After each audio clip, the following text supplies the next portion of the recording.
Welcome to TradeTheMBI.com. This is John. This report is for the 29th of March, and as we end the month, it's going to be on some exciting notes because that's generally what the market does, make excitements, because when it gets bored, nobody's making money, and that's why they like to make movement.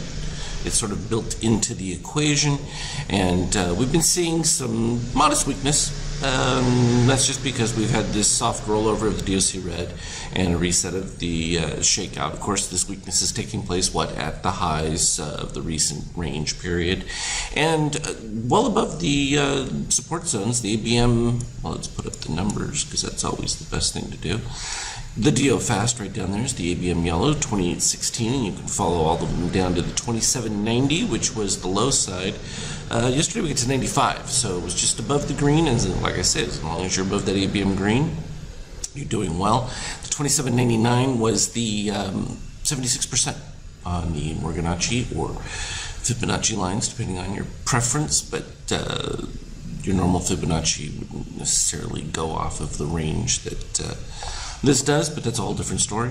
Not worth going into, simply because this tends to capture a more accurate reading of where, technically, the support and resistance may lie, assuming we have the appropriate readings at those levels. I mean, in this particular case, we weren't seeing a strong DOC spread. We had the reset of steel. In fact, it wasn't even a strong dip lower. I mean, it's pretty much held very close to the zero line with all of them, meaning there's plenty of supply money. So this idea that everybody's running for the hills just isn't the case. The strength has really been the NASDAQ. That's starting to even out. It's now getting close to that 0 point right here. We can see 1.06, under 1 for the green, so green is below red. The steel short-term move up has been what's been keeping us going. And it's just right in line. We're actually seeing the beginning of gold rising on the NASDAQ there. I don't know if we picked that up on the, yeah, it's right here also for the ES. So it's the beginning of a new trend wave. So could we be seeing a whole new run to the upside? Absolutely. It's within possibilities.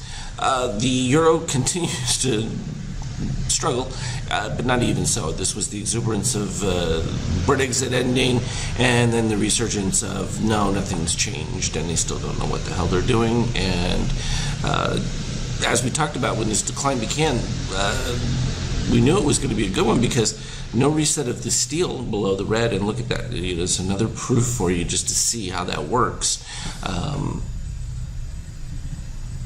Tends to give a much stronger oomph when you do get the reset, or at least a strong move that crosses back above cyan. So if cyan were moving lower and this would cross, then we would suspect this would have a little bit more strength to it, much like that happened right here when we dipped below. Plus you also had the orange reset, and we're not getting an orange reset at this particular point. So, nope, not going to happen. And as far as gold goes, it started to have its little breakdown rejection right here where the green cyan met. Boom, rejection.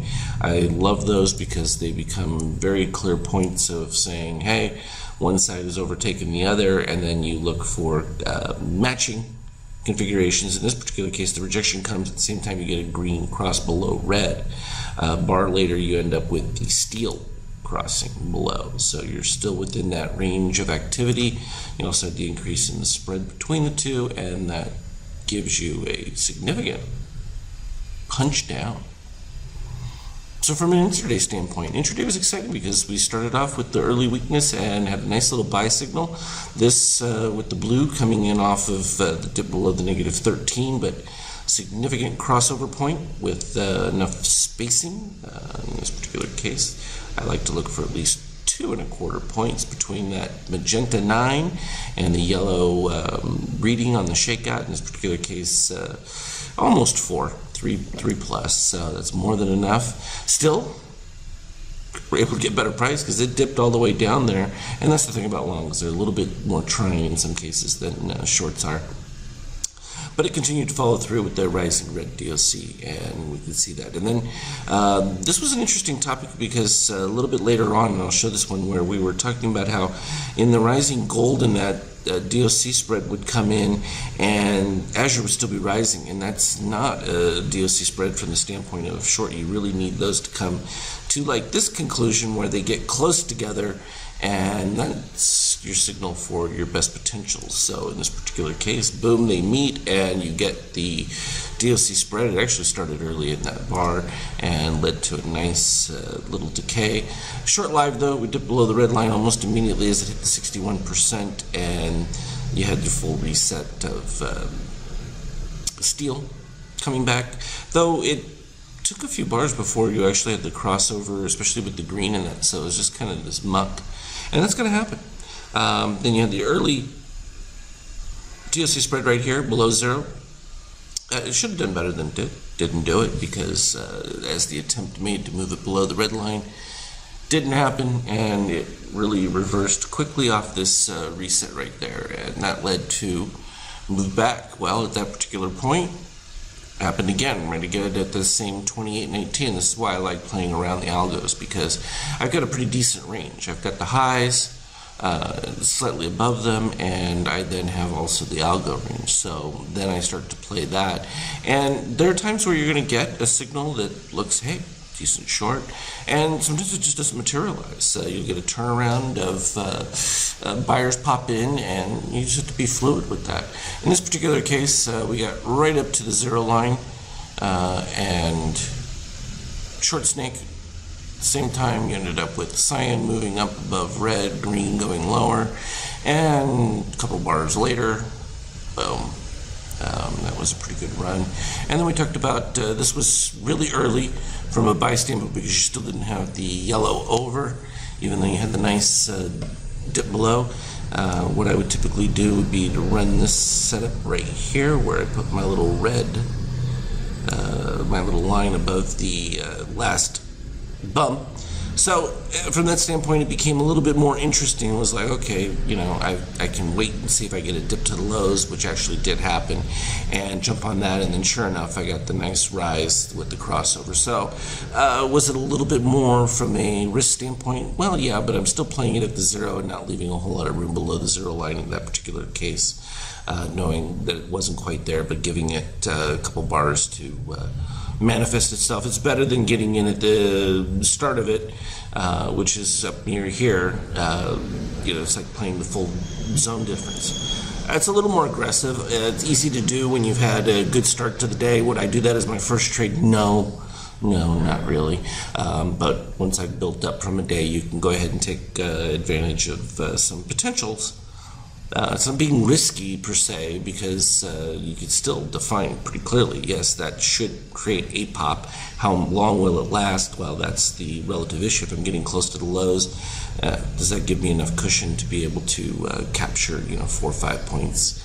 And sure enough, in this case, even so, it did roll back over, came down fractionally new lows. The low right there at the zero was 0350, and then we dropped to 0250, so literally 1 point. That's hardly anything, and then it didn't take long to get that X, and that was another buy posted right there, literally as it was happening, as fast as I can sometimes print the charts to go. But this is where I was talking about. DOC spread looks like everything's going to fall apart below zero, except for it's happening right at the same time you're getting the rising Azure, and that's just the it's not going to roll over instantaneously, and that sure enough created a pretty quick turnaround pop.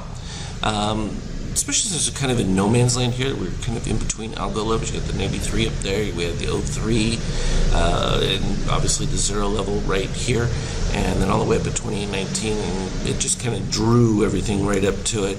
And then when we got to that level, we started to poke up with the DOC spread, and I was like, okay, well, that's interesting enough. I can take that just above the highs right there, even though I knew it was a little premature because we still had red above zero and all that. And so it bounced around a little bit, but then cyan moved below green right here.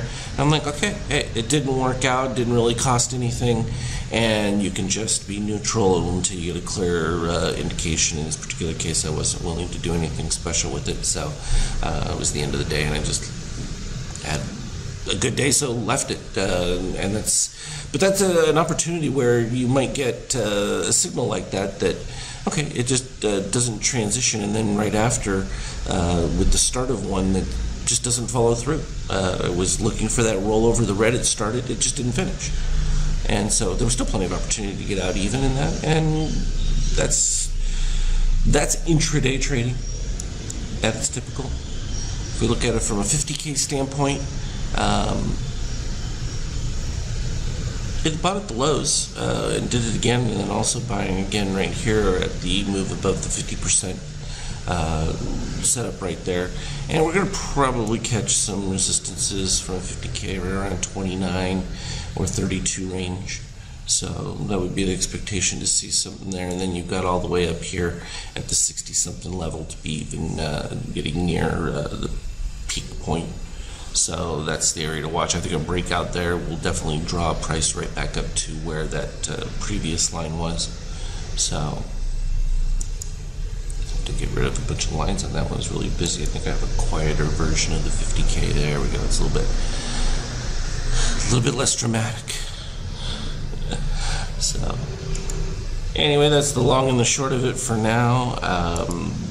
From the daily Opus, it's remained quiet after that last Star Hawk reaching up to its equity highs. So this is kind of too flat from a daily standpoint to do anything. But again, we'll be starting the new month, and at these levels with a whole other round of pension monies for them to do something with. So there's some good potentials out there. As always, trade well. Indicators will be sent out over the weekend. They're already ready to go, so I will send out the renewal emails for you. As always, trade well.